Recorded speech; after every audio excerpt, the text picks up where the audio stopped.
Hello again and welcome back to another session of Commerce class with me, Suman Rathore. Students, for centuries, business has been based on physical presence of buyers, sellers and all the interested parties. But e-business drastically changes the manner of doing business. Now all the transactions and dealings are done through electronic exchange of information. But for the success of e-business, it is very much essential that all the parties involved must trust the system of exchange. But unfortunately, e-business suffers from certain limitations. Like, first is lack of personal touch. As e-business is conducted over internet, no interpersonal interaction takes place between buyer and seller. Hence, it is not suitable for certain types of products like garments, toiletries, etc., where customer wants to see the actual product to do product evaluation. Direct contacts with customers enable the seller to understand his customers' needs, taste, preferences, etc. But this warmth of interpersonal interaction is lacking in e-business. Next is time consuming. Though the placing of orders, payment, flow of information takes place at the click of a mouse, still the actual delivery of products takes some time. In certain cases, the product delivered might not be according to the specifications given by the customer, or there might be difference between the picture of the product displayed on the site and the actual product. The users may become frustrated when it takes long time to open the website due to technical fault. As such, e-business is time consuming too. Next is unfamiliarity with technology.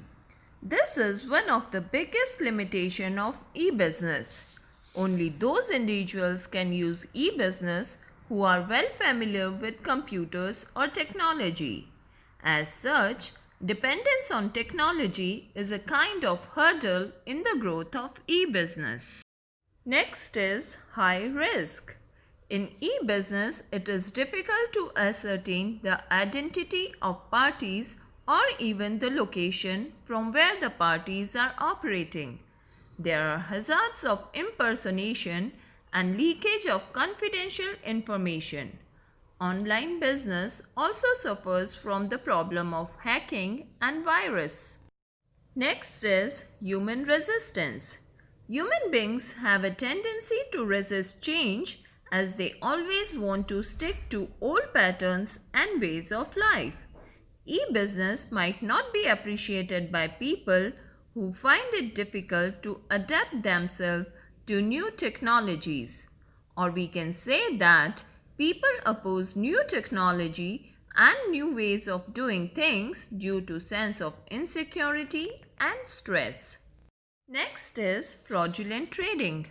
A business enterprise may open a fake website and indulge in fraudulent trading. They try to procure confidential information relating to the personal details of customers or their credit cards and may misuse it to their advantage. Apart from these limitations, e-business transactions face certain risks and threats also. Like, first is hacking. Hacking means unauthorized entry into a website. Hackers intercept messages or confidential information sent on internet and misuse it to their advantage or even modify or destroy its contents to harm the parties. In recent years, there has been an alarming increase in the cases of hacking. Next is brand hijacking. Companies may create powerful new brands overnight through the internet. They hijack well-known brands built over a long period of time and capture their cyberspace, beating out well-known names. As such, in order to be safe, a company must establish its brand in cyberspace as early as possible. Next is impersonation. Hackers may pretend to be customers themselves and make use of stolen credit cards or confidential information of real customers. It is also an attack on the privacy of customers and may result in harassment. Next is fraudulent trading. A business enterprise operating a website may indulge in fraudulent practices. It may operate a fake website, take away money from customers, and not supply the products or service. It may not produce confidential information about their customers. Next is viruses. Some viruses destroy all the information stored in a computer. Others also hamper the functioning of e-business. They cause huge loss of revenue and time. Viruses may enter a computer system through email or disk drive floppies or websites. As such, for the successful implementation of e-business, certain basic resources are required, like well-designed website, effective telecommunication system, technically qualified and responsive workforce, foolproof system of exchange, etc., so that trust can be generated between the parties. That's all for today. Thanks for staying in tune and don't forget to like and subscribe my channel. Thank you and goodbye for now.